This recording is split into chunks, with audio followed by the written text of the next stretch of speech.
స్వచ్ఛమైన నాణ్యమైన గౌదర్పార్ పూజా ఉత్పత్తులు www.gaudarpar.com ద్వారా ఆన్లైన్ లో ఆర్డర్ చేయండి. మీ ఇంటిని దేవాలయంగా మార్చుకోండి. నమస్తే రమ్మగారు. నమస్తే జయ. ఏదైనా మంచి కథ చెప్పండి, మంచి సరదా కథ చెప్పండి రమ్మగారు. అంటే ఇది సరదా అనుకోవద్దు, ఏమిటో సరదాకి వినడానికి తేడా ఉందా? ఏదైనా ఒక ప్రత్యేకమైన కథ అనుకో. ఓకే.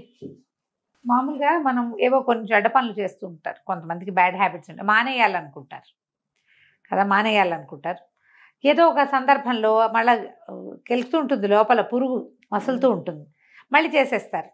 అప్పుడు ఏదైనా ఒక బ్యాడ్ ఆమె చెడ్డది జరిగింది అనుకో, ఒక జరగకూడదు ఒక దురదృష్టకర సంఘటన జరిగితే మనం మొదలెట్టడం వల్లే జరిగిందని అనిపిస్తుందా? అవును, ఆ శంక ఉంటుంది కదా. ఆ శంకని గురించి చెప్పే కథ ఇది. తప్పకుండా. పూర్వం అంటే ఒక పల్లెటూళ్ళలో కొంచెం అడవికి మోపుగా ఉన్న ఊరట అది. ఒక కాపు యువకుడు ఉండేవాడు. కులం కాదు, ఈ గొడ్లు కాసే వృత్తి వాళ్ళది, వ్యవసాయ పనులు చేసేవాడు. ఏవో గొడ్లు కూడా ఉండేవి వాళ్ళకి.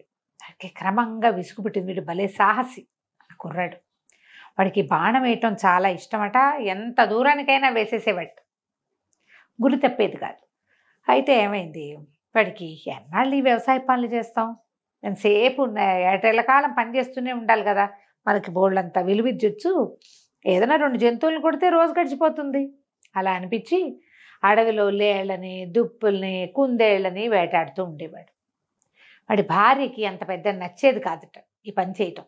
అలా ఎందుకు, మనకి గొడ్లు గోదా ఉన్నాయి, మన గొడ్డును ఎవరైనా కొడితే మనకి ఎట్లా ఉంటుంది, మరి బాధగా ఉంటుంది కదా. అందుకని వద్దనేది, కానీ అతను వినేవాడు కదా. ఇది సులువు, ఆహారం ఈజీగా వచ్చేస్తుంది, ఎవరికైనా అమ్మేస్తే డబ్బులు వచ్చేస్తాయి, మార్కం వస్తుంది. అప్పుడు మార్క వస్తు మార్పిడి ఉండేది కదా, అందుకని ఇలా చేసేవాడు. బాగా కొట్టేసేవాడు.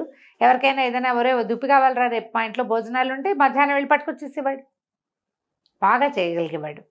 అయితే ఏమైందట, ఒకసారి వీడు అడవిలో ఏదో ఒక జంతువులను కొట్టడానికే వెళ్ళాడు. వెళ్తే ఒక చోట ఏదో బూరా ఊదినట్టు, ఎవరో మనుషులు మసులుతున్నట్టు కనపడింది. అక్కడ ఒక పెద్ద పాక, పందిరి లాంటిది ఉండి కొంచెం ఓ పక్కకు అడ్డం వేసింది. పందిరే, ఏమిట్రా అని పందిరి దగ్గరికి వెళ్ళాడు. ఎవరున్నారో తెలియకుండా దూసుకెళ్ళిపోకూడదు కదా.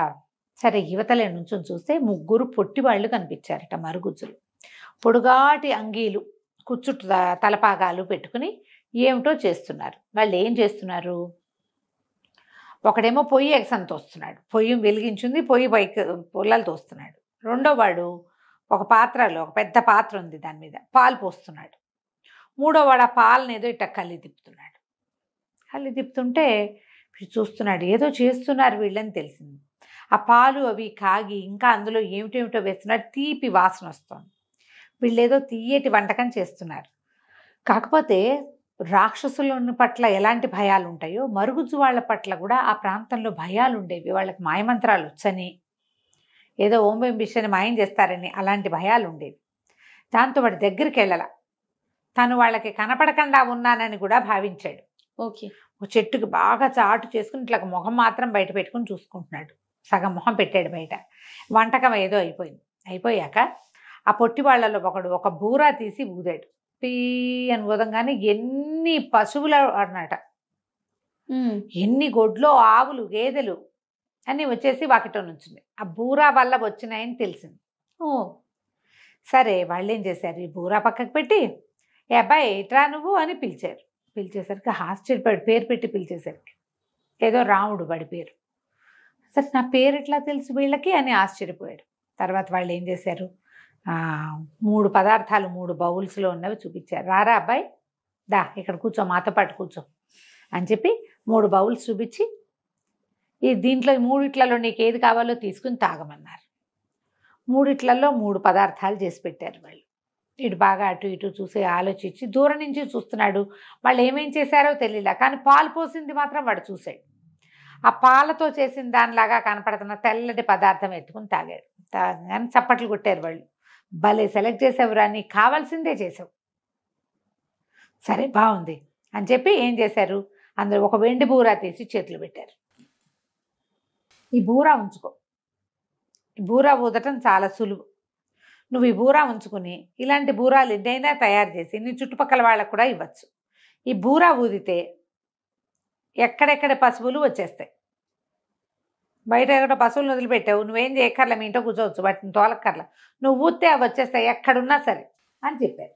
చెప్పి అబ్బాయి జంతువులను కొట్టకరా, హాయిగా వ్యవసాయ పనులు చేసుకో, గొడ్లు కాచుకో, దేన్ని బాణం వేసి కొట్టద్దు అని చెప్పారు. చెప్పాక వీడు కాస్త అటు ఇటు చూసరికి మొత్తం టింగమని ఆ పాకతో సహా మాయమైపోయింది. అన్నీ మాయమైపోయినాయి. వాళ్ళు పెట్టిన 3 బౌల్స్, వండిన పాత్ర, ఆ పొయ్యి, ఈ 3 పొట్టివాళ్ళు, పందిరి అన్నీ పోయి వాళ్ళు ఇచ్చిన వెండి బూరా మాత్రం అక్కడే ఉంది. స్వచ్ఛమైన వెండితో చేసినట్టు కనపడుతోంది. తను ఆశ్చర్యపోయాడు. ఆ బూరా ఊదేసరికల్లా బోలెడన్న ఆవులు ఎక్కడి నుంచి వచ్చాయో ఇతను వెనకాల రావటం మొదలుపెట్టాయి. ఇంటికి తీసుకొచ్చుకున్నాడు. భార్యకి చెప్పాడు, ఇట్లా పొట్టి వాళ్ళు కనపడ్డారని, వాళ్ళు ఇట్లా బూరా ఇచ్చారు, బూరా ఊతే మన పశువులు మన దగ్గరకు వచ్చేస్తాయి, ఎక్కడైనా తప్పిపోయిన పశువు ఉన్నా వచ్చేస్తుంది అనేసరికి భార్య చాలా సంతోషించింది. చూడు ఎంత మంచిదో, వాళ్ళు చక్కగా చెప్పారు కాబట్టి వాళ్ళ బోధ వల్ల నువ్వు మానేసావు, ముందు నుంచి నువ్వు నాకు కొట్టడం ఇష్టం లేదు అని చెప్పి సంతోషంగా ఉన్నారు. కొద్ది రోజులు అలా గడిచి వీడికి అప్పుడప్పుడు చేతులకు వచ్చి దురద పుట్టేవి, బాణం వేసేసేయాలని ఆలోచించి ఒకరోజు ఏం చేశాడు, భార్య చూడకుండా ఆవుల్ని అడవికి తోలుకెళ్ళి ఒక విల్లంబులు పట్టుకెళ్ళి ఒక పైన ఎక్కడో కొండ మీద కనపడినటువంటి ఒక లేడీని కొట్టాడు. మామూలుగా ఏం చేసేవాడు, ఇంటికి వచ్చేటప్పుడు వాకిట్లో ఉండగానే ఆవులు వచ్చేవి అతని వెనకాల పీ అని బూరా ఊదేవాడు. వీడు వచ్చినట్టు తెలిసి భార్య రోజు ఎదురొచ్చేది సరదాకి. అదే మామూలుగా బండి శబ్దం కాగానే భార్యలు బయటకు వచ్చి చూస్తారు కదా, అట్లా. అయితే వీడు బూరా నోరు పగిలిపోయింది, వీడికి నోరంతా నెప్పెట్టింది. ఎన్నిసార్లు ఊదినా, ఎంతసేపు ఊదినా అమ్మాయి రాలే బయటికి. ఆశ్చర్యపడి ఏమైపోయింది భార్య అంటే, ఇల్లుగానే ఉంది, పెళ్ళం లేదు ఇంట్లో, ఆవులు ఉన్నాయి, బూరా బుత్తి ఆవులు వస్తున్నాయి, భార్య మాత్రం రావట్లా. ఇక ఎంత వెతికినా ఆ భార్య అతనికి దొరకలా. ఏం చెయ్యాలో తెలియలే.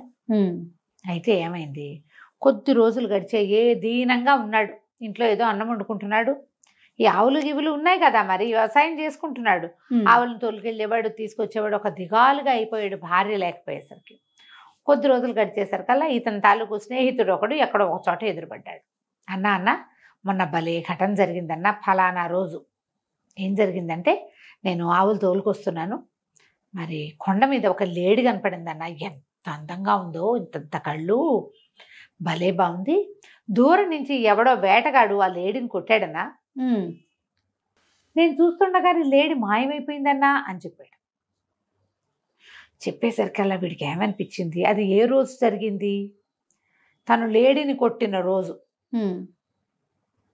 వీడు చూసింది ఆ లేడే, ఓకే అనుకో, ఆ కొట్టింది తనే. లేడీ అక్కడ పడిపోయి ఉండాలి కదా, మరి తనైతే వెళ్ళలా, వీడు వెళ్ళి లేడీని తెచ్చుకోలే, వీడు మాయమైపోయిందని చెప్తున్నాడు. తన భార్య మాయం అవ్వడానికి అదే కారణం అని అర్థమైంది. అతనికి కనెక్ట్ చేసుకున్నాడు.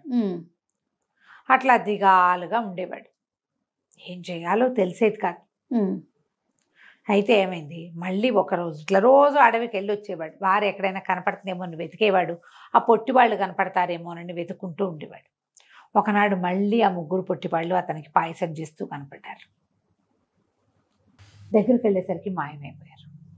తెగ ఏడ్చట్ట, నేను పొరపాటు చేశాను, ఏం చేయాలో తెలియట్లేదు నాకు అని ఏడిస్తే, ఆ రోజు రాత్రి అతని కల్లో ఆ 3 పొట్టివాళ్ళు కనిపించారు.